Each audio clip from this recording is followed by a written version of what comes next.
TripleXP.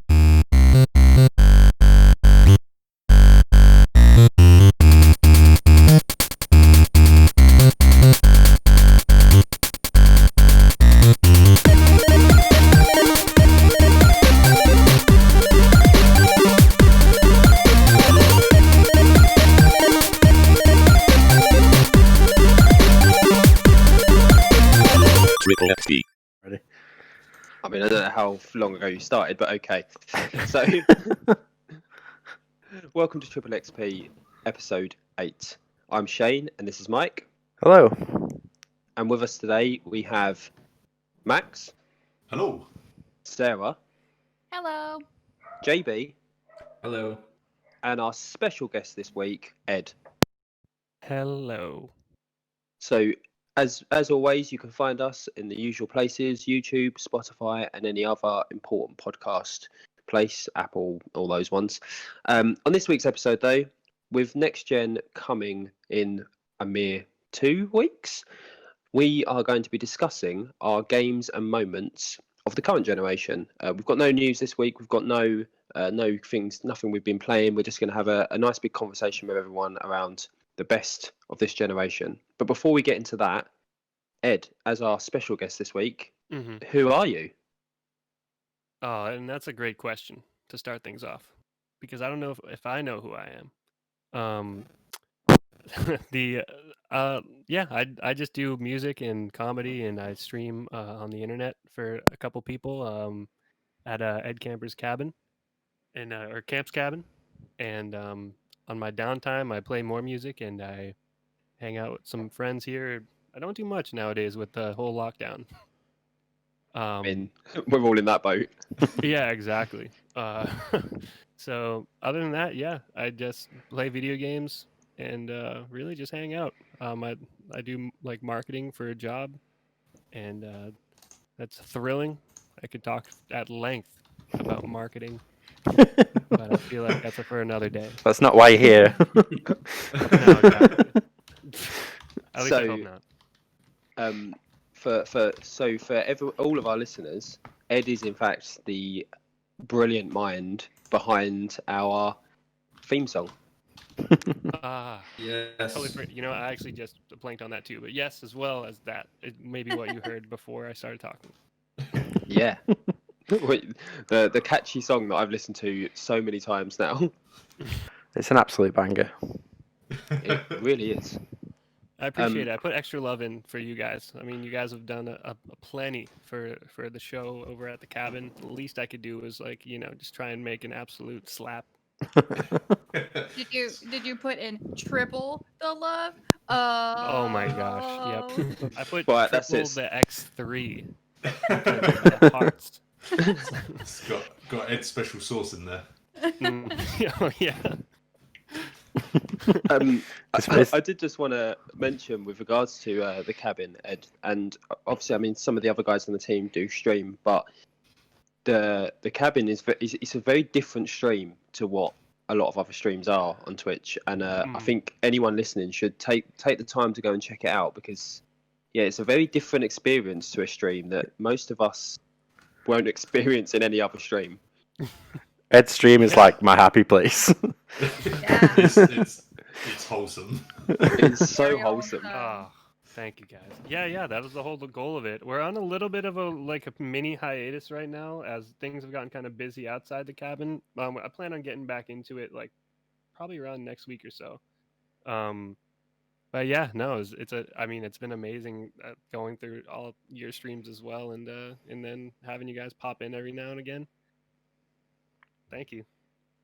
I mean, no, thank you for providing us with such a wholesome, enjoyable stream and Mike's happy place. Well, it's my pleasure, honestly. The whole thing just came about for that exact reason. It was like try to provide a wholesome place, because there's not a lot of those places anymore in society.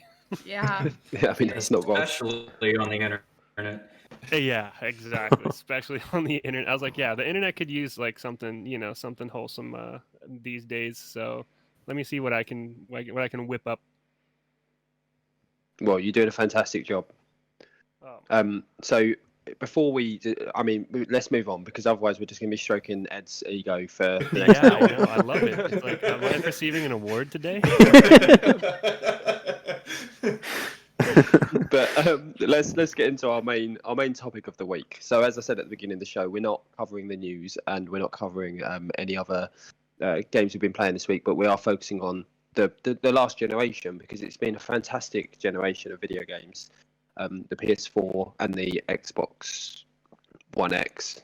My brain went there because Xbox still hurts me with their naming system. It makes no sense. Makes It absolutely it's really awful. makes none at all. But it's been a fantastic generation across the board. We've had some incredible titles, some incredible changes with regards to representation, with regards to some of the stories that have been brought forward. So let's just take a moment to talk about those. So as per we usually do with our podcast, it will go sort of with the round robin, and just being informed my mic was playing up, so I've just improved that. I thought you just lost your train of thought like in the middle. You're just like, and Yeah, shit, Mike's messaging me. I need to quickly unplug my mic. Yeah, we tend to like message each other mid episode just to keep each other kind of going, moral support. oh, but I thought that was just you and me. You were messing all those love notes, and I was like, wow. No, I mean most Oh, of his not now. messages just don't make sense, and they involve him going to the toilet and saying, Yeah, "Quick they're- cover for me." Yeah, Phil. I did That's- make it that's- through one whole episode without dashing off to the toilet. Behind Was the that the- scenes with TripleXP. Yeah. Was that the only episode where you didn't drink a bottle of wine? Yes. I'm looking forward to that bonus video that's just going to be you holding the camera to your face as you run to the toilet mid filming. This is what happens in the background. Yeah. Oh, I didn't want to say this is kind of newsy before we really get into the thick of it. I just saw that an RIP to Sir Sean Connery. I know, Hmm. yeah. Yes. That's What? Yeah. Yeah, he Sean died. Connery. Literally just like a Passed couple away. hours ago. Yeah. It's Oh, a very, very bummer. sad day. Very sad Mhm. day. So anyone listening, bear in mind that we are recording this on Saturday the 31st, and you'll be listening to this on Oh yeah. like the 9th of November. So he will have passed away a week prior. He's not passed away twice. Yeah, you'll have, He's you'll not have, come back to you'll have life. hopefully coped more than we have with it by the time you're listening to this. You made your peace by then. Yeah, exactly. We're still digesting it, so we're all in a different place. Exactly. So anyway, going back to our topic this week. So the first question I've got for you guys is what are your best games of this last generation? Now Mike's gonna probably piss me off with this, but keep the list small because there's a lot of us. and Alright, I'm there's sure we've only- all got overlapping. there's We've only all got overlapping games. There's only 5, man. It's fine. Only. But Ed, as our special guest this week, do you want to kick us off? What are your best games of this last generation or this current generation as we're still in it? Yeah. I suppose I could kick us off. I have to say, with a precursor to it all, and I think, I think most of you guys are kind of on the other end. I basically after PlayStation 2, I dropped off of like the PlayStation game, and so I missed out on I think a lot of what I think you guys might have because I didn't have a PS3 or a PS4, and most of the amazing game of the years like over this last generation seem to have come out like on the PS4 or the PlayStation 3. And so I'm mostly on I think like Nintendo and PC.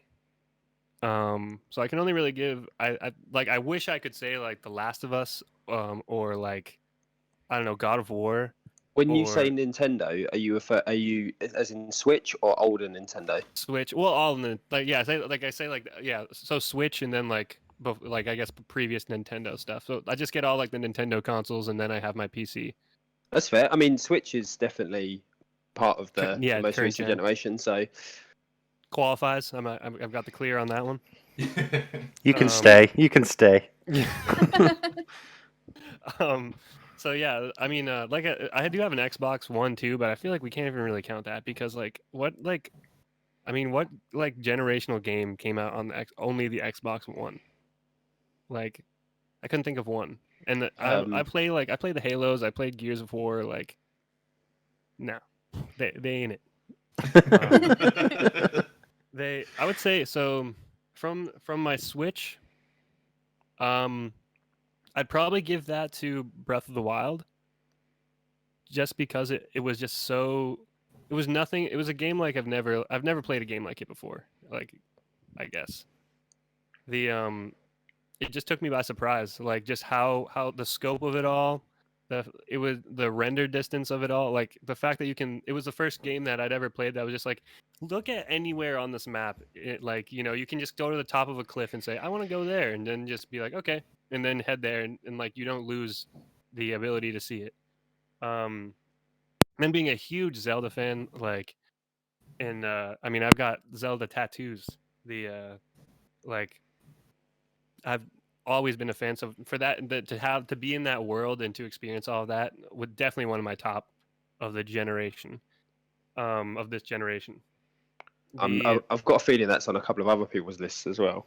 Yeah, definitely. Yeah. I hate to have stolen anybody's. I mean, yeah, the same thing goes for Odyssey, I guess, on the Switch. Like, just another one that completely blew me away. I mean, and I'm also huge into speed running, and like Odyssey speedruns are so fun to watch. Any of those like Mario games, if you ever want to just see something incredibly crazy, just watch any like Mario speedrun. They're absolutely bonkers. I watch a speedrun of Mario 64, and it's just insane how quickly they get through it. Like, every like specific jump is calculated for those like runs. And then like Sunshine has a like speed running like a crazy community, and Galaxy, and then the All Stars just came out actually, or whatever it's called. Odyssey as well for sure. Really upsetting comment to make here. I still haven't played Odyssey. Still. What the? I've had my Switch for what, 2-3 years, and I still haven't played Odyssey. How do you have a Switch and haven't played Odyssey? We'd just like to announce that Shane's now leaving TripleXP. Oh my gosh! Is it okay if you've played it but haven't beaten it yet? Because that's where I'm at. I'll give you a slide, Sarah. Okay, all right. I mean, I'll make this worse. I haven't played Odyssey, and I hated Breath of the Wild. What did you play? What have you enjoyed on the Switch? What's the point in you having a Switch? Yeah. Do you like fun? Give it back to Nintendo. I mean, yeah. Breath of the Wild annoyed me. It was a very frustrating game. Yeah, Shane doesn't like tutorials, so Yeah. a game that doesn't really give you much, doesn't hold your hand at all. You just go out anywhere. Shane's like, oh, this is boring. I don't know what to do. Mhm. I didn't know what to do. I was like, I'm all for games giving you freedom, but there was so much freedom that I was almost blinded by the freedom. I was just like, I'm stumped. I don't know where to go. I don't know what to do. Classic, And also, classic UK over there. Come to America. Hey, whoa, You'll know true freedom. You're not blinded by any freedom. As a plane flies over the top of Ed's head, Yeah. eagles following it. It's I'm beautiful. waving the flag right now. Yeah. Also, it had the thing that really frustrated me is the battles were pointless. There was no XP system. There was no way to get better. I was just like, I just avoided everything and then ran around and then just slipped down like mountains all the time because it kept raining. And I was like, I can't do this anymore. I quit. Yeah. Well, how do you feel about a game like Skyrim? Oh God! Not this again. Oh no. We don't have time for this. I can hear there's knuckles cracking right now. Glad you asked. I mean, I'm not the biggest fan. Okay. And I I've feel played a lot that's putting it lightly. I've played a lot of Skyrim. I mean, I've recently described it on another podcast episode as just a lot of grey and brown. It is very weirdly colored. It's a brown Mm, It's game. very dull. But I can appreciate how good Breath of the Wild is. Yeah, the just scope of I it just all. I just can't. I just personally can't deal. It's just not for you. That's all right. Yeah, exactly. Yeah, Exactly, gaming is exactly. subjective, Yes. as is all forms of art. So I'd probably knock those two out for the Switch. Maybe I throw Smash Brothers in there because I'm always been I mean I still play Smash Brothers Melee to this day, and and then I mean like this roster of over 100 characters of Smash Brothers people, Smash Brothers, brethren, Brothers and sisters. brethren and sisters. Smash Step Bros. Yeah, exactly. Oh, God. It's absolutely insane the game that they've made, and like it has to be the largest fighting game like that has ever happened. And as many companies have intertwined to create it, like we just got Minecraft Steve. We got him. We got him, boys. Yeah, yeah. Bring home the troops. We got him. Minecraft Steve. We found him in a cave. Just absolutely crazy. I can't believe that Ed has tattoos and also likes to smash. Who would have thought? Yeah. Can you get any more attractive right now? Oh my god, yeah. No, all my Minecraft Steve tattoos. What's going on with this wholesome image? Kind of changing it up there. I'm actually just like a prison inmate, like. But no, I would add that just because I mean I'm such a Smash Brothers fan that I'd feel remiss not to. I guess I'll round that out with just like a regular game, or not a regular game, but a game that I didn't play on Nintendo on like a Switch. Actually, I'd probably I'm gonna throw in there. I'm a huge Monster Hunter fan, and Monster Hunter World blew me away. Fantastic game. Yeah. As someone I've been playing since Freedom Unite, I think. It was either Freedom or like Freedom Unite.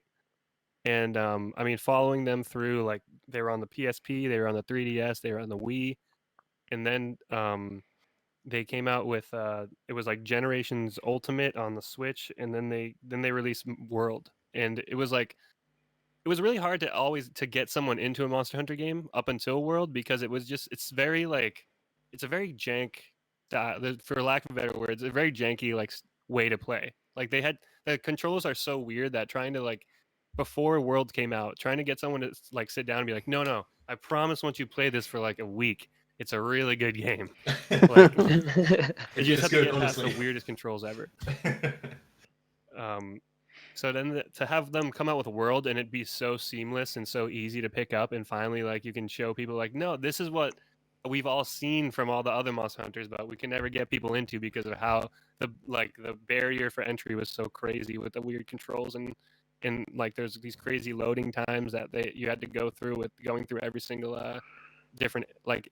Now like in World, the map is just it's a seamless huge map, and you have to go anywhere to find like the monster to fight it. Like in the older games, every single different area within the map, you had to go into a new loading zone. So you'd go, and then it'd be like, oh, go to area 10, and then you'd have to go through like 4, 5, 6, 7, and every single one had a loading. Like you'd have to go, and then loading screen, and then you'd wait. Sounds grim. Yeah, exactly. It was tough to get people into it, but the people who were into Monster Hunter, like were loved it. So to have World come out, it was like just the absolute amazing, wet dream of every Monster Hunter fan. Yeah, they made it really playable, didn't they? What was that, Mike? They made it really playable. Yeah, exactly. The playability, the scope of it all. They added like so many of like new and of the old monsters, and like I don't know. I'm much more of a one trick kind of like. There's so many different weapons you can play with too, but I'm very much one of those people who likes to really get good with one. So like I'd never done the hammer before, so I picked up the hammer, and every single quest I've gone on, which is like I think borderline 1,000, have all been with the hammer only. So yeah, I'd probably add that to my list to round it out. And I know I'm gonna kick myself for not mentioning other ones, but I'll sit on that for like the top 4 or whatever. Okay, cool. Yeah, and with Monster Hunter, that's one I did play on PS4, and I'm really excited to see what the boosted version for PS5 is going to be. So interesting to see what like improvements they're going to make to the loading times, because it's still quite a hefty loading game. But no, that's a solid list. So JB, can you follow that up? Yeah. So I have 3. You want me to hit all 3 now, or do you want me to hit one and then pass it off to somebody else? No, hit your 3 best games. All right. I'll make it quick, and I will also behave. So I would say my first one is this was pretty easy for me. It was The Witcher 3 Wild Hunt. I think that as far as we've seen a lot of interesting games over the last decade or so that give you narrative choices to make. And like when I think about that, I think about Mass Effect a lot. But oftentimes the clear path of being a good person or an asshole, it seemed pretty clear. You were either a paragon or a renegade. But the thing that I really liked about The Witcher is that things were a lot more complicated, and every decision, despite your best intentions, ended up being morally gray. And that's pretty much what life is like. And so I thought that that was just a really interesting and very smart way to go about a narrative choice system like that. I think that the combat in the game is exceptionally well done, and the progression system is very deep, but it's also very approachable. And I know this because I'm quite dumb, and I figured it out myself. And No help from Sarah. Really, no, it's okay. But the fact that it like I said, it's deep, but it's something you can kind of wrap your head around after several hours. I'm certainly biased because I had mentioned this on the Halloween episode when we talked about The Witcher a little bit, but I am really nerdy for the lore now, and so obviously that kind of rolls into how much I love this game. But that is also somewhat recent, and I didn't get into that until after I had played the game for the first time all the way through. And lastly, there's great butts, and that's there's great boy butts, there's great girl butts, and I think that was just the cherry on top or bottom. If you I will. wish I mentioned that in Odyssey. Like same thing. The butts. Yeah, just Mario, like action the whole time. I mean, that's what we want, isn't it? Great butt representation. Yeah, he does fill out a pair of overalls pretty well. So my next one is again, this was another really easy one for me, and it was God of War. I know that God of War, the trilogy, was from the previous generation, but the thing that was particularly impactful for me with God of War is that I feel like this is a series that kind of matured with me, because when I was in my early 20s, don't get me wrong, I still have a lot of appreciation for the original God of War trilogy, but when I was in my early 20s, I was like, there's 6 mini games, that's fucking rad. And now I'm at that older point where I realize that that's a little dumb, and I feel like Kratos kind of grows up along with that series. And this game, while the visceral combat and just the absolute power that Kratos has, that never changes. He's just older and grumpier, and I can absolutely relate to that after, compared to how I am now versus how I was in my 20s. So and the combat again is absolutely exceptional. It's really, really good, and there is a fair amount of nerd puzzle shit, but there's also YouTube, so that's not a total detriment, at least for me, whereas something like that could typically sink an experience, because I'm not into them. But that one I was able to get around.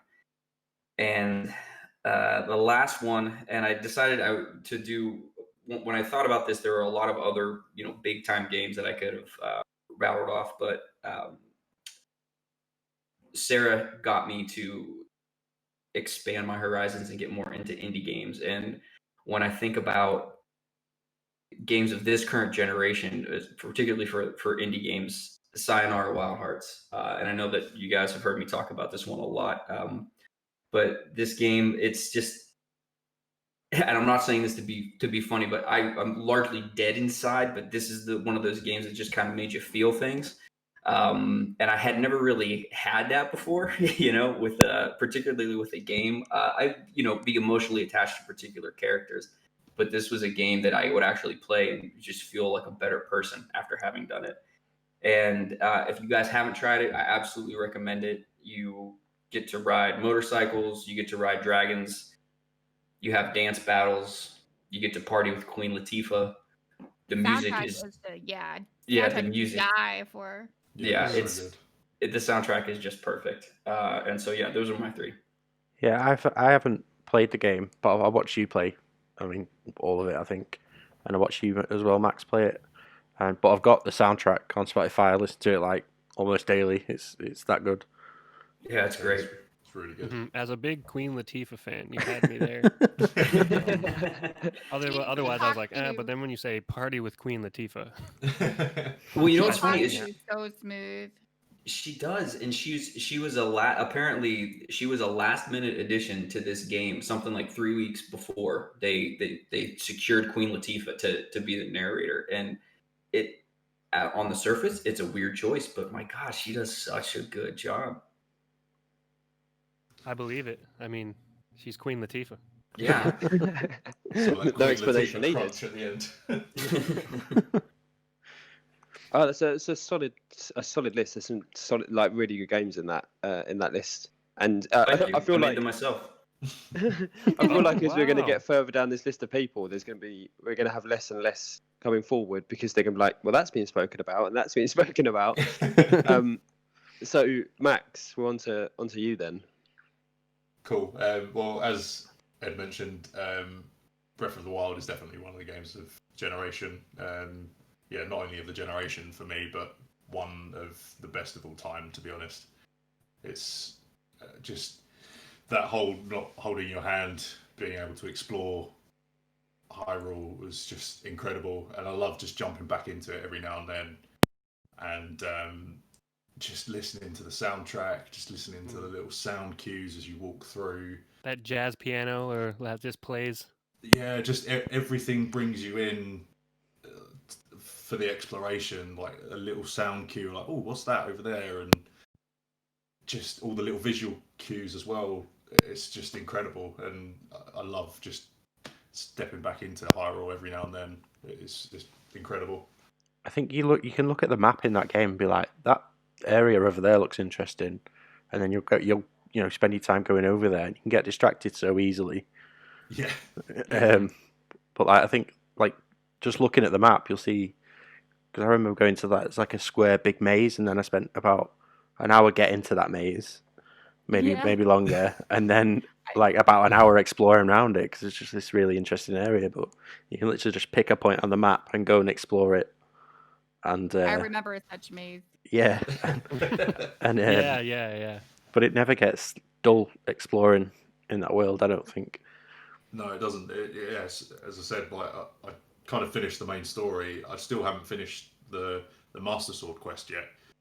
But I just keep jumping back in just because I just want to hear the little sound cues. And as Mike was talking earlier about that happy place, that's my happy place. I just hear those sound cues. I'm like, it's like a sort of meditation section. Really, it's really good. Yeah, and I think you mentioned about it not holding your hand and just kind of putting you in, and I think it's kind of refreshing to have a game like that where in a lot of games nowadays it's like you kind of get over tutorialization of this genre or this not genre, this generation has kind of come upon us, and there's just so many games that they'll dedicate a whole level to this press A to jump, press B, and just kind of get you into it. Whereas it was kind of refreshing to have that old school feel of old Mega Man, where it just kind of was press the buttons and figure it out, man. You'll get there.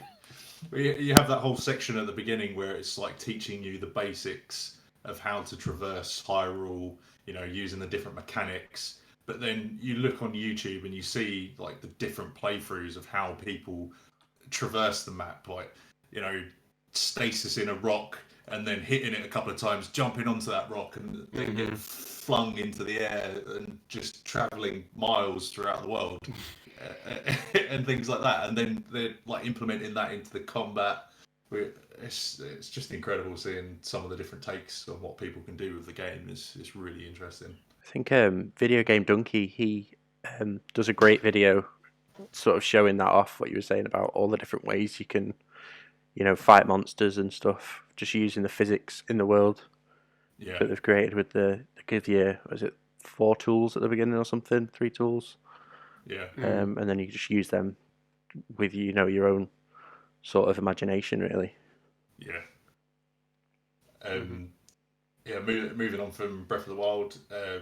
So I know another one of Naughty Dog's. Well, I assume another one of Naughty Dog's games is going to be spoken about, but I'll talk about Uncharted 4 because, you know, Uncharted 1 to 3, they were great games, but I think Uncharted 4 just really solidified how good that game could be. Just, it's like playing a movie. All the characters are so charismatic, like Drake especially, and just seeing like how he kind of goes from, he's like really quirky and, you know, really kind of just A child. Yeah, he's a child, and then you get to that point. You get to that point where Elena kind of says to him, like, you need to stop this. Like, there are other people rather than just yourself. She's like, And, Nathan, you've literally killed thousands of people. You need to stop. Before this all comes to a conclusion, we've got to kill a few more. But And by the way, I need you to kill more people. Yeah, this needs to stop. You've got a problem. But just like Naughty Dog just seem to raise the bar every single time with one of their games. Like The Last of Us, the first game coming out before this, and then just like the amazing steps to create Uncharted 4. You know, you see throughout these games as Nathan's walking through, he's like interacting with the environment. If like a space gets a little bit cramped, he starts like touching the wall to kind of get through, guiding himself through. It's just those little kind of bits that just make it feel like you're playing a film. I love it so much. Yeah, I saw that I think the film is actually nearing like actually being like, you know, I think it's releasing. fully filmed now. They filmed it all. Up, yeah. Yeah, with like was it Tom Holland, I think. Yeah. Yep. Yeah. And Mark Wahlberg as Sully as well. Yes. Marky Mark. Marky It's Mark. only taken them like 10 years to film that film, though. Yeah. It's been in development hell, hasn't it? Oh my gosh. Well, they had it was Nathan Fillion or whatever was everybody's like lock on him on Drake, right? Everyone was like that, like, or the internet always said that's the guy, like that's a guy. He is though. He's the perfect Nathan Drake. And that the YouTube video that they made of that, it was like exactly what we were all asking for. And we were just like, please make this, or was it like a 15-minute video? Even maybe it was even shorter. Please make this into a feature film because he's just perfect. Take this, but make it even bigger. Yeah. But quadruple it. Yeah. Triple it, maybe. Yeah. Yeah. But oh my gosh, I didn't even realize the connection there. Yeah. I've actually never played an Uncharted game, like admittedly. I think Because they're on the PlayStation. Yeah, exactly. Yeah, if you get round to them, I would say definitely play the remastered versions because they tweak, especially the first game, they tweak the combat. My advice is just don't play the first one. Wow. The first one was fun, but it is so clunky. It's horrible. Yeah, they updated it to fit with the gunplay from like 2 and 3, so it feels a little bit better. But yeah, you can see kind of obviously where they came from in number 1 and how good it's got in like Uncharted 4 and the Last of Us games as well. How far they've came from that first game. Yeah. Yeah. Any more for your list, Max? I think I'll hand off because I'm gonna have other ones. Like I'm sure someone's gonna. Don't step on my toes, Max. Yeah, exactly. So. Here, take my list. In that case, then, before Mike gets his moment in the sun, Sarah. Yeah. So. So The Last of Us 2. So Shane and I think we have a similar game, but so Persona series was the first JRPG series that I ever played that first gave me that "oh no you didn't" kind of a feeling, and the hop between what Persona 4 looked like to Persona 5, it was just that gap between quality was just insane, especially with graphics and how fluid it was and just how smooth it was, and the music and everything about Persona 5 was just so right. And I took time off of work. I blew an air mattress up, put it in my basement, played on my projector, and out of this, it took me 7 days to beat it in 120 hours in the 7 days, but I showered maybe twice and got takeout. And I was just Pleasant. yeah, I was just so How was that week, involved JB? in it. This was before my time. So It was. I didn't have to It smell was. Yeah, I was single and did not give a shit. It just blew me away with just how gorgeous it was and how great it sounded. Now I'll say that for me, I don't think the story itself was better than 3 or 4, but gameplay wise, it is up there when it comes to fluidity and just so gorgeous. It is a and fantastic game. I love it so much. And Horizon Zero Dawn was another RPG. Usually with RPGs, I start playing them and then get really bored with the repetitiveness of it. But the story of Horizon Zero Dawn just kept me going, and the gameplay, it could change every 30 minutes depending on what kind of a situation you were in, and Aloy just what a character, and just to see her so strong from the beginning. It wasn't her becoming stronger. She was just like, I'm a badass. I'm just gonna be more badass. And it was True. It was Instant just- badass.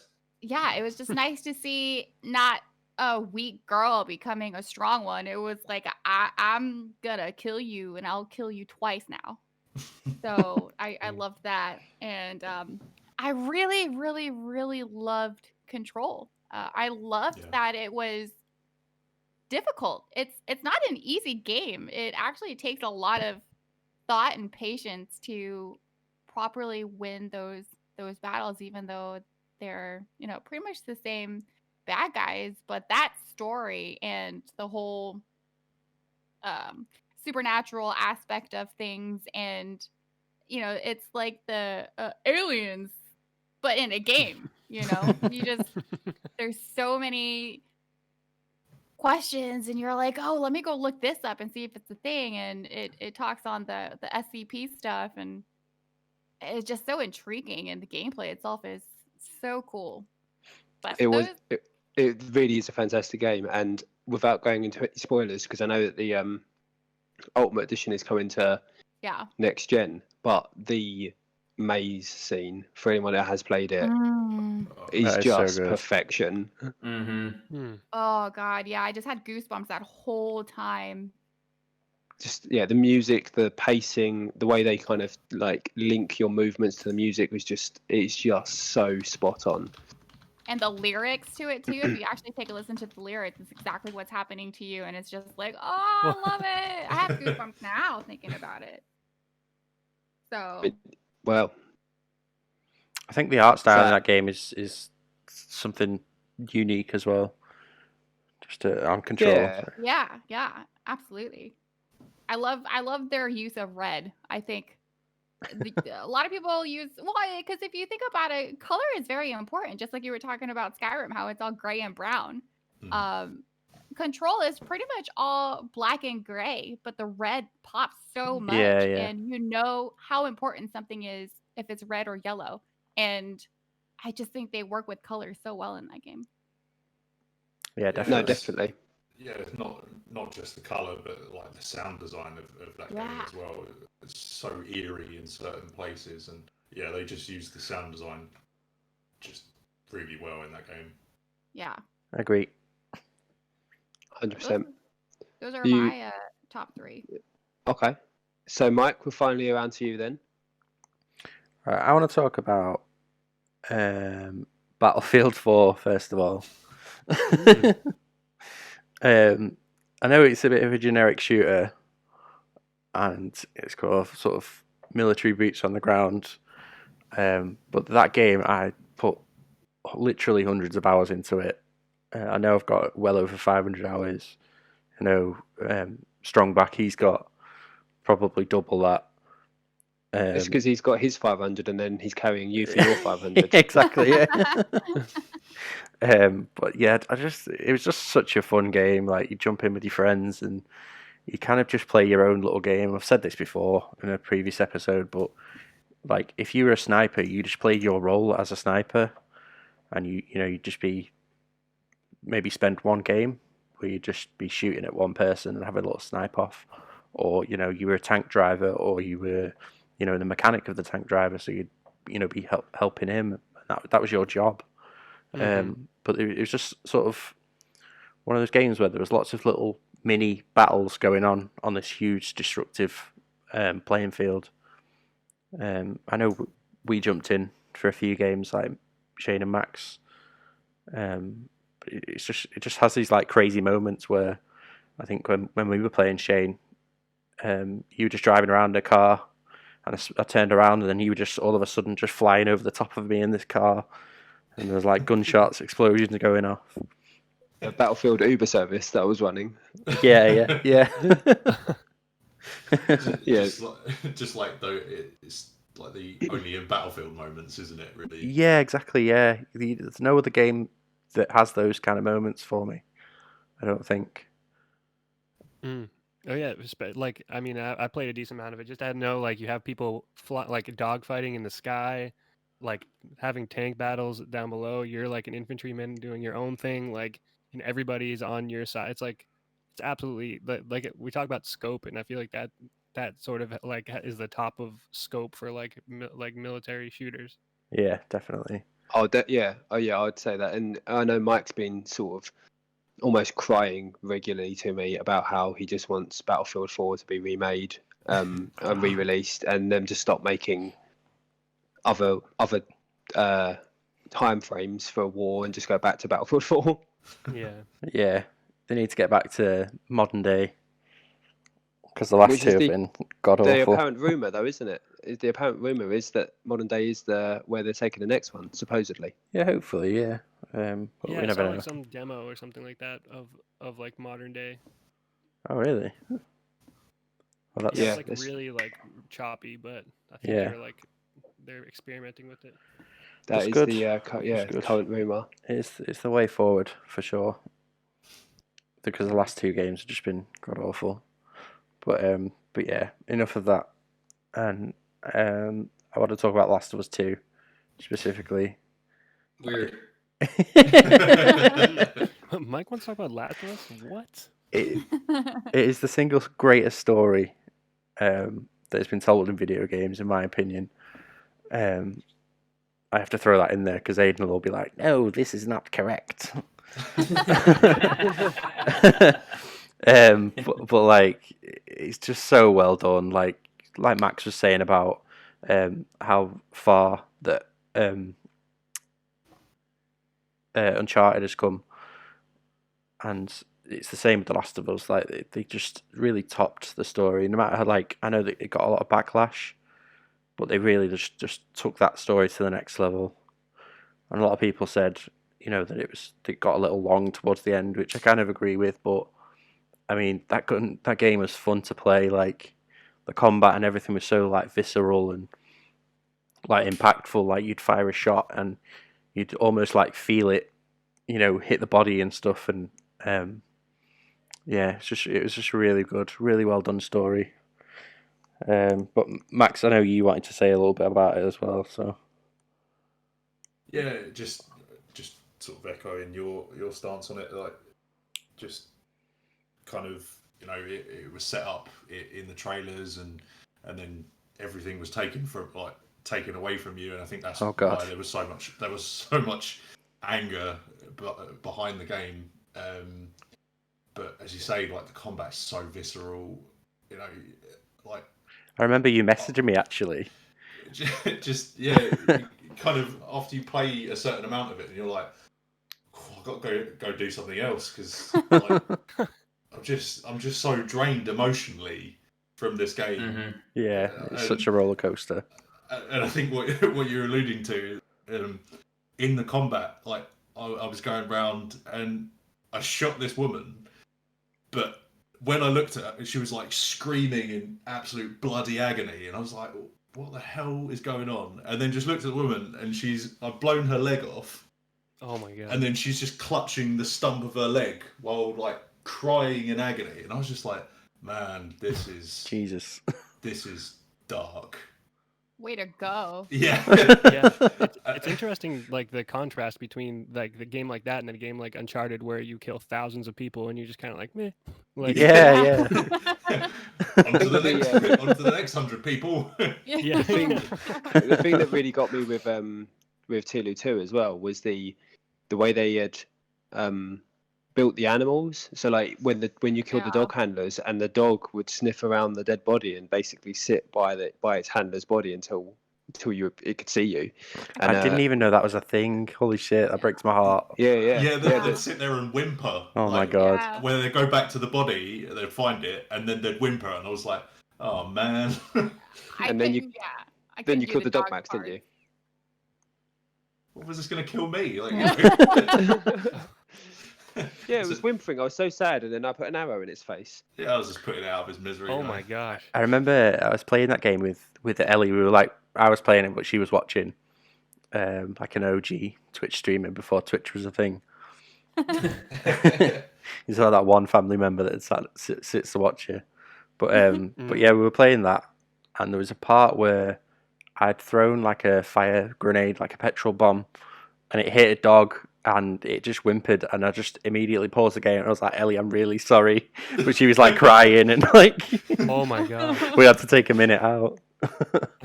But yeah, it's just so visceral and so like, yeah, you really like feel emotion in that as well, especially with the story beats that they hit, and they hit on some like hard subjects.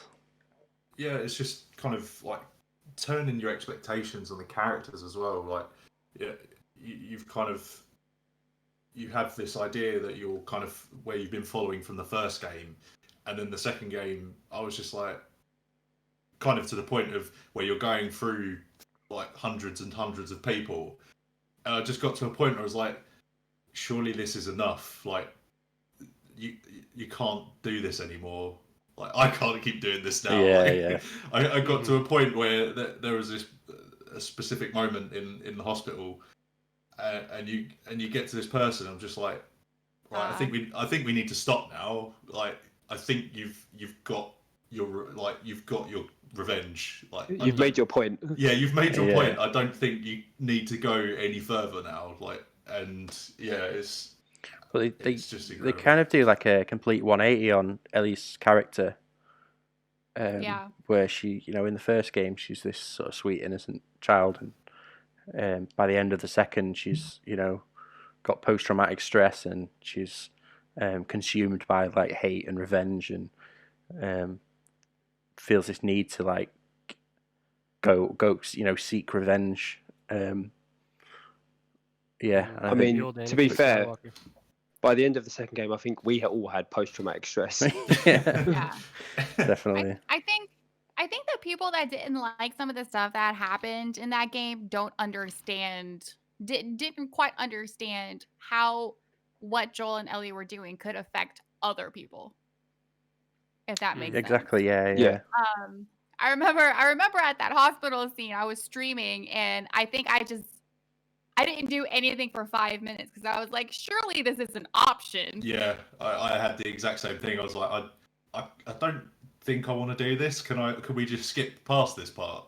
Yeah, and I think it was smart that it wasn't an option because to her, it really wasn't an option, and No. it made it feel that much more intense. And yeah, like everyone else, I had to be like, I need to go sleep because I feel things I've never felt in my life. Yeah, and I think that kind of happens towards the end as well.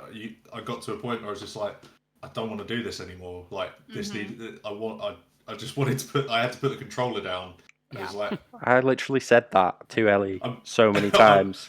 I was just like, I'm not ready for this. I can't.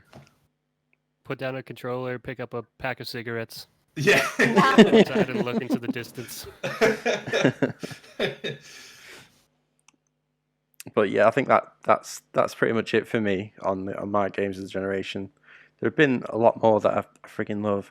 One I do want to mention that I'm playing at the minute is Ghost Runner Max by Max. By Ghost Runner. I knew that was coming. But yeah, that's pretty much it. There are a few more, but I mean, it's the same as you guys. You've all mentioned the games that have been worth mentioning. Apart from you, Shane, have you gone yet? No, I've been saving me for last. So I mean, because I saw what everyone else had been putting in, I thought, you know what, the guys and girls are gonna cover a lot of the games that I'm going to want to talk about. Persona, obviously Sarah had, you guys have had Tila and whatnot. So I was looking at some slightly different areas, and firstly, Siege is one of mine, because no matter how much that game fucks us off, we've always gone back to it. It's been a game that we've played like a horrendous amount throughout this generation. It's really solidified itself, but it's come out of this generation, and it's now an esport. Now, that's how well it's done. It's become an esport. Yeah. So yeah, that's one of mine up there. I mean, there's not much massive to say about it. For those of you who don't know, it's a 5v5 first-person shooter, but it's got like a tactical element to it. I've uninstalled it about 6 times, and I always go back to it. I always reinstall it. I always end up going back and hating it, and getting good, and then getting bad and hating it. But it's, and I think for me that's a testament of a good game if you can't put it down. So that's up there as one of mine.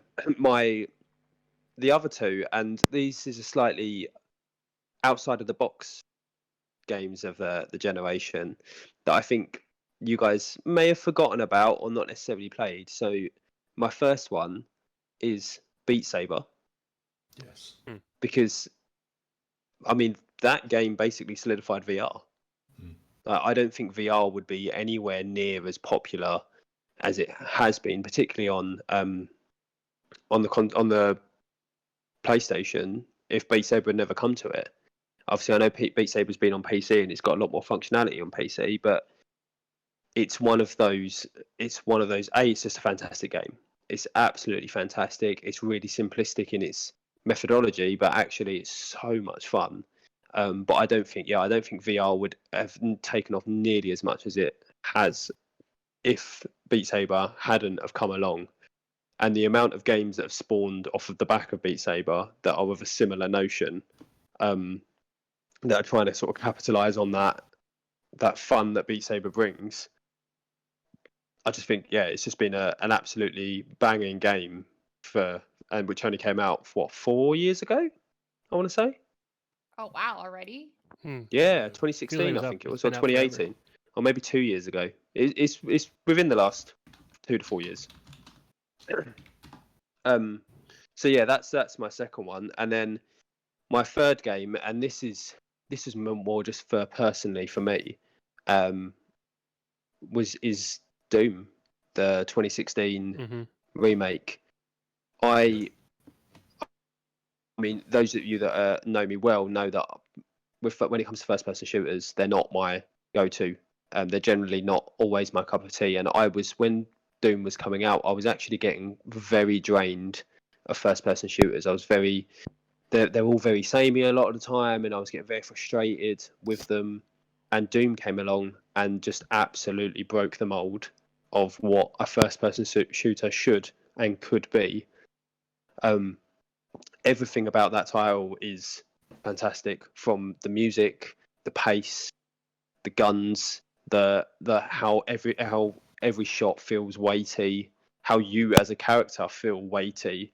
It just completely reinvigorated first person shooters for me, and I think it did a great job of bringing back a very old school style of first person shooter with health and pickups, and really reimagined it for the current generation really well. So yeah, that's my top three. That's my three games, my best three. Solid. Yeah, I think with Doom, Solid. It's definitely, especially Doom Eternal, because they just took that formula and just, ramped it up to like 11. So good. So hard, but so good. Yeah, with like the music and everything, it really all tied in. But I definitely think it's. Sorry, Mike. Yeah, I was just going to say that it like the soundtrack, it all kind of ties in together. But it's definitely the best shooter out there at the minute for me, like first person anyway. Yeah, just like I say, it just reinvigorated what a shooter could and should be. Yeah, exactly. With its level of fun. But yeah, so that's our best games of the last generation. I mean, with the exception, there's a few that cross over, but we've all chipped in our own personal opinions there. So for the next question then, and I'd only like one game from each of you, especially from Mike. And this is because there's quite a few of us, so it will cover quite a few games anyway. What, in your opinion, is one of the most impactful games on the industry in the last generation? Camp, starting with you. Ed, sorry. I'm confusing myself now. Ed, starting with you. This is a tough one. Wait. Skip me. I'd say skip me, because I have a few that I'm tossing around in my head right now. Okay. JB? So I have two, but I'll make them quick. So for these, JB, pick one. Okay. All right, one. You got it.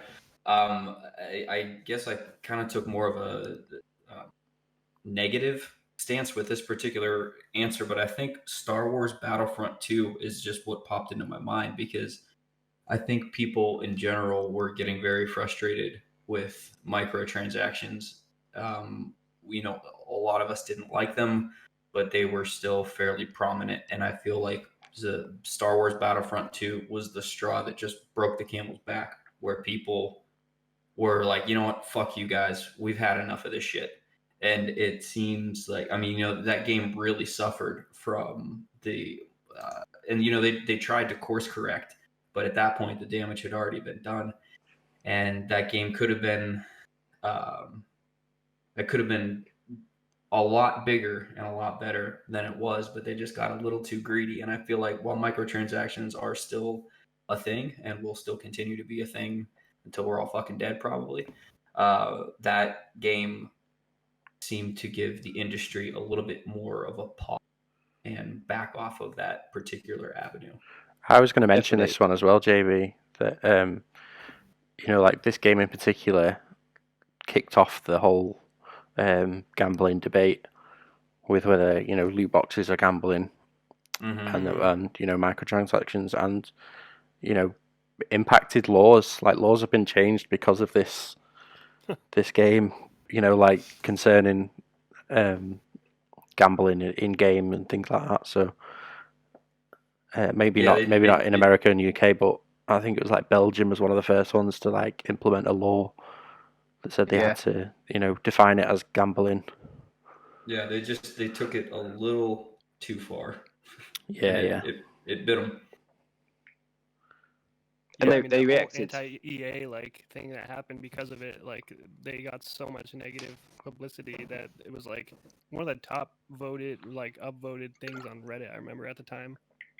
Yeah, and they reacted far too slowly as well. It was literally their course correction was the equivalent of Han Solo slightly list to the left. That's basically what they did.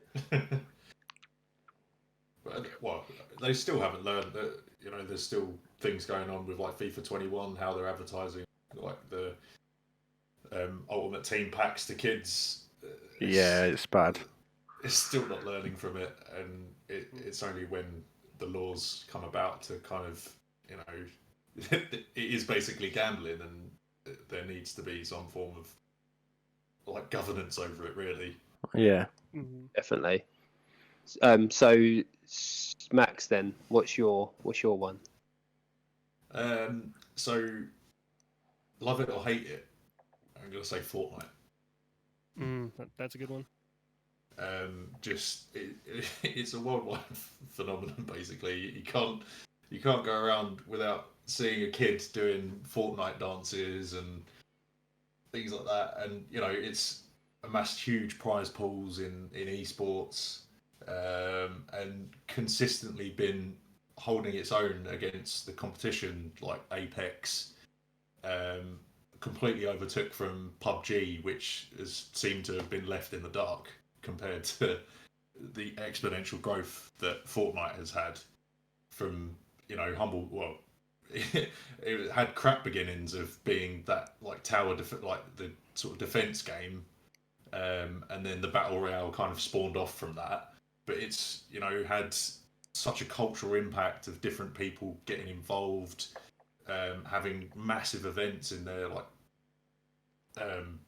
marshmallows, concert in there, and things like that. It's just taken such a different approach to how we consume media within games. Yeah, I agree. Yeah, this was actually going to be one of my one as well. Was is Fortnite, because like you say, it's changed the format of gaming, and the thing like the live events that they pretty much invented is now happening in other live service games of that nature on console. I know that obviously games like WoW and that have been doing it on PC for a long time, but to the scale that Fortnite has done it is just taken, like I say, it's taken over. And it's, I mean, I think back to when a bunch of us were sitting together at like 11 o'clock at night, 1 in the morning, whatever it was, watching a fucking black screen. Yeah. Oh god, yeah.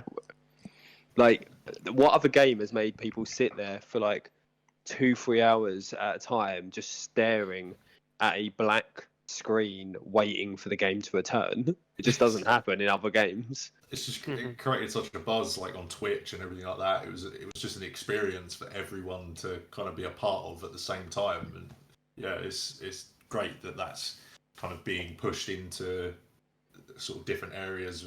We sat there and waited for the live event in Destiny, and it'd be nice if, you know, that kind of worked a little bit better in sort of further, like in their next sort of few years or whatever, if they can implement it better than what they did initially. There's meant to be one coming in the next couple of weeks, isn't there? Yeah. So hopefully they can pull it off better the second time round. Yeah. Yeah, absolutely insane. And even like the live events going to like concerts, like them having like Travis Scott and like I think it was like Dead Mouse or something like that did one. Like they legit have in-game concerts that you can attend with all the other Fortnite people and like jump around and watch them perform. Jump around. Yeah. They had films as well, didn't they? I think they were showing Christopher Nolan's Inception or The Dark Knight. Oh, That's crazy. I didn't know yeah, about I wasn't that, aware but of that. that No, was I insane. didn't know about that. Yeah, I think it was kind of creating buzz around the time of when Tenet was originally supposed to release. So I'm pretty sure they had like a film showing of one of those films, depending on where you within Fortnite. Mm-hmm. Yeah, and I think that Interesting. whole like their whole model of like free to play and then pay for the aesthetics, they kind of like were the I mean, that's kind of the industry standard now, and I think they were. I mean, don't quote me on it, but I feel like they were the ones who really made it this standard and just made other companies realize, oh, we can actually just like bank off of the in-game aesthetics for a game and just let making a game free allows everybody to play it. Like so that way, no, even the younger players don't have to try and ask for their parents' credit card. They can just download the game and then steal their parents' credit card when the new Star Wars skin comes out. But yeah, that's my It's your I one. think, yeah, the biggest impact on this generation, to be honest. Okay then, and so then lastly, Sarah. So I still think it's Persona 5. So many people that I've spoken to have taken time off of work and spent hours and hours without sleep playing it. And a lot of the people that are playing Persona 5 Royal, I love that they made it easier. It sucks for people that enjoy the series just because we like the difficulty levels of Persona games, but the people that have been playing Royal, a lot of them are like, "Oh yeah, this is my first intro into the series. I love it. I'm gonna go back and play the other ones." Especially now that they put Golden out on PC, so or Persona 4 Golden. So I feel like for it's impactful because it's brought Persona into light for so many people, and to me, that's impactful because I think everybody should be playing this series. But Everyone, every single person should My be grandma? playing this. yeah. I think it's made turn-based games sexy again.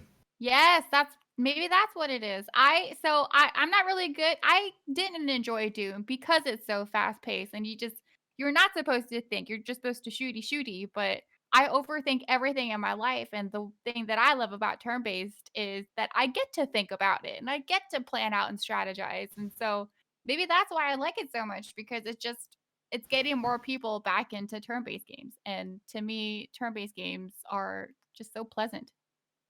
Just so much fun. Yeah. Mm-hmm. Well, for me, I mean, Fortnite was my one, so I won't rehash that one. But I think that's been one of the biggest. I mean, there's some great titles there. Mike, unfortunately, he's had to disappear for the ending of this, so I'm I'm now leading the charge on my own.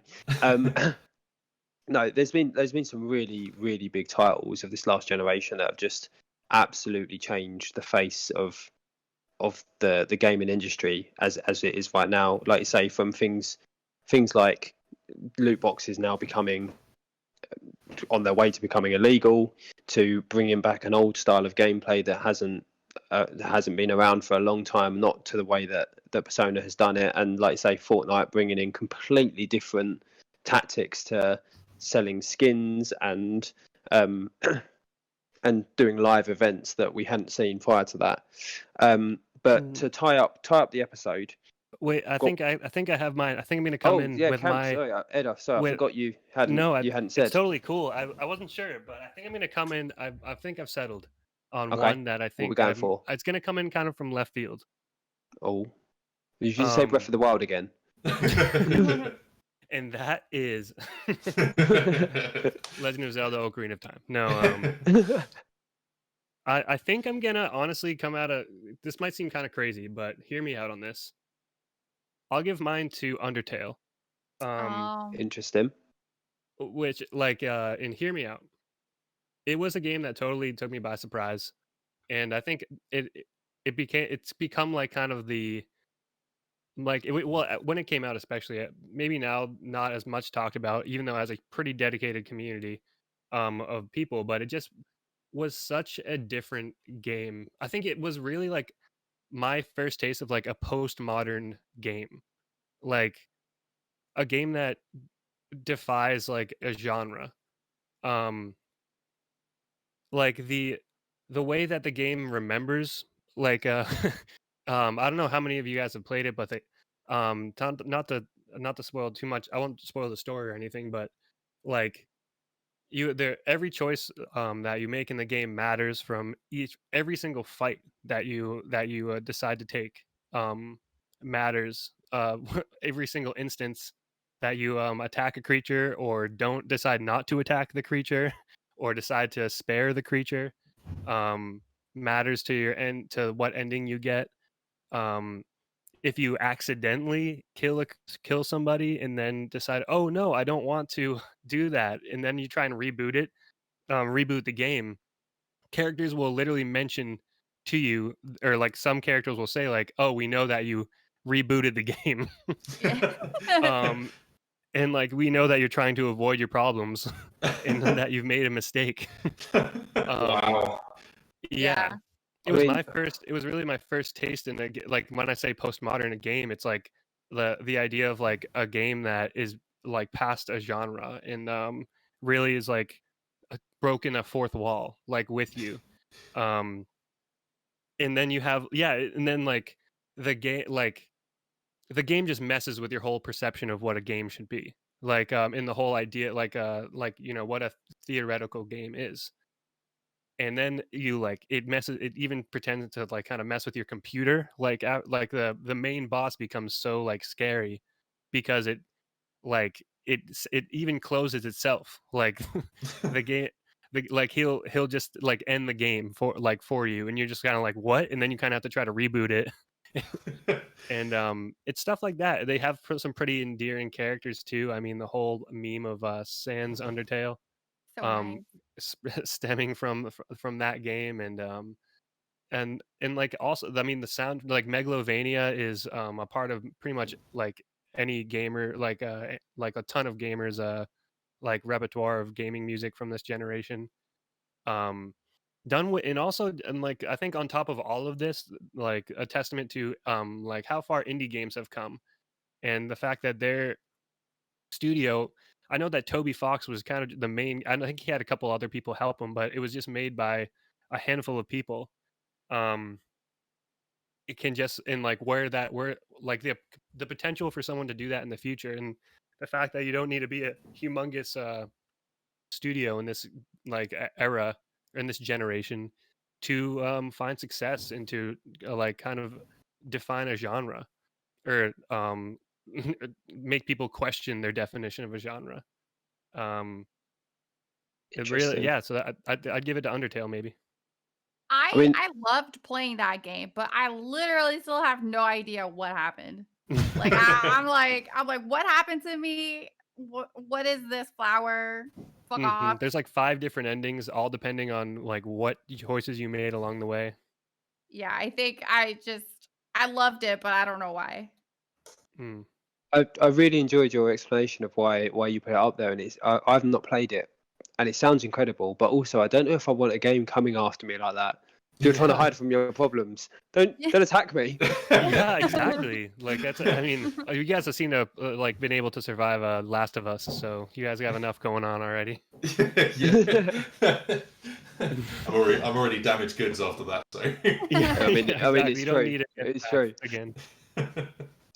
Right. So before we wrap up the episode, then, because we're starting to push our time now, I have one last question for you. So if short and sweet, under a minute. Bear in mind, spoilers. I want to know what your personal favorite moment was. So from any game of last gen, anything you've played, your personal moment that really struck with you, something that you really enjoyed, or hated, could be either, or it could have made you cry. Who knows? So yeah, in under a minute, just a quick fire. What is your personal favorite moment? And I'm going to change it up and go JB first. So mine is going to be really fast because you already made every point I would have made, but the heavy metal maze sequence at the end of Control. I love Control, and I remember when it came out, since it was the same Alan Wake studio, I had very high expectations, and they were all met. And but that particular sequence was just fucking perfect, and it was my absolute favorite moment of Last Generation. That one was an easy pick for me. So good. Perfect. Max? The cause and effect mission in Titanfall 2. Okay. So, pretty generic first-person shooter. turned on its head a little bit with the traversal movement that Titanfall is well known for. Obviously, people who played Apex and stuff.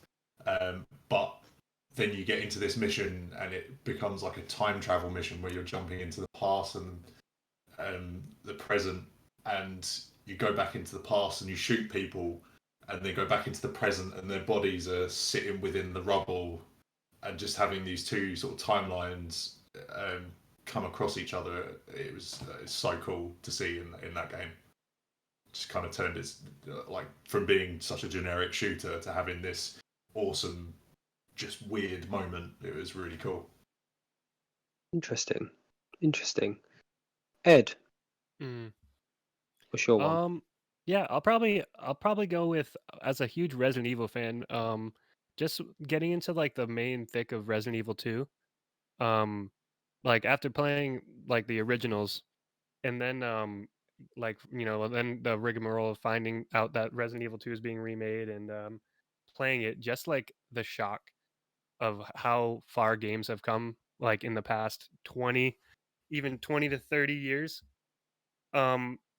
I think just the impact that playing Resident Evil 2 had on me, it was like breathtaking just to see, like, a game franchise that I loved come back, and just complete, like, just looks so good, and but still kind of stay true to what the original game was about, and then give me a little bit of a refreshment to, being a little bit jaded towards remakes and remasters, and to play that and just be like, wow, like these guys nailed it. They did do an extremely good job. If only Silent Hill could do the same thing. Yeah, true. Yeah. I need a Sarah- PlayStation too, though, if we're going to do that. Well, yeah, there is that. Sarah? My favorite moment, I'm gonna try to not to spoil, but it's about Persona 5. Depending on who you date, they will come try to hang out with you on Valentine's Day, and if you dated the right people, then they will offer you chocolates, and a specific response is, I would still like the chocolates. Seriously, my favorite moment of all time, and I've played Persona 5. I've played it 300 hours so that I could watch that scene twice. It is a pretty good scene. Yeah, that I don't care what anyone says. That 3 seconds of reading that I'll still take all the chocolates makes my life every time. I'm pretty adamant that my current playthrough of Persona 5 Royal, I will be getting that specific ending. I hope you do, Again. because it is so worth it. I definitely got it the first time, and I think I'll end up getting it again. Yeah, you just, once it happens, you can't have it not happen anymore. Exactly. Yeah. No, that is a great moment, and for me, the moment that really stands out is God of War. Again, without going into spoilers, quite near the end, there is a point where you get to see Kratos unleash the real Kratos in front of his son. And it's a moment that kind of the game builds to quite a lot. And it just, remembering just how powerful he is, because he feels very much withdrawn from most of the game, where he's trying to not show off and get his son into the violence that he's into. And just this particular bit where you just see him go, have to protect his son, have to go all out. And it blew my mind watching him go absolutely Kratos mad. It was a great moment in the story, and a great storytelling beat in the story of their father-son relationship. But yeah, that is the episode. So, as I say, Mike's not here, so I'm just going to tie it all up. Firstly, thank you all of you for coming. Of course. Thanks for all coming to this special episode. This is the end of this generation, but when this episode releases, it will be the last episode before the new consoles come out. So thank you for all coming along. For the listeners, we release the podcast every Monday, and there is also a blog every Friday. We're in all the good places, as I said at the top of the episode: YouTube, Spotify, Apple Podcasts. There's someone listens to us on Safari. Why? But fair enough. It seems like an odd place to listen to us on the Safari web app. Oh man, my grandma's gonna be furious when she hears this. You have to talk to her. Strongly worded letter coming your way. Yeah, on her first Mac laptop. I look forward to the strong worded letter. As we often say, we're not doing this for any money. We don't ask for anything. But if you are able to like, subscribe, leave us a comment, leave us a review, any of that stuff is super helpful. But for today, it's bye from me, and I assume bye from everyone else. Yes. Oh no, I'll stay. That'll be me here Ed's never talking. leaving. Yeah. I'll be with you all the time. Yeah. All the time. TripleXP.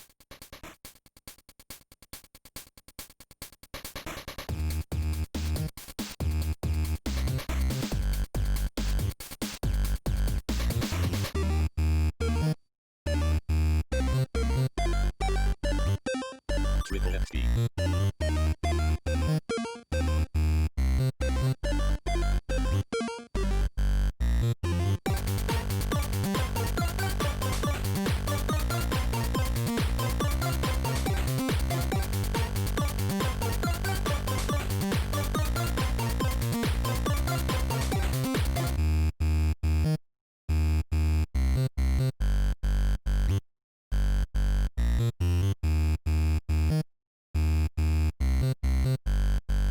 TripleXP.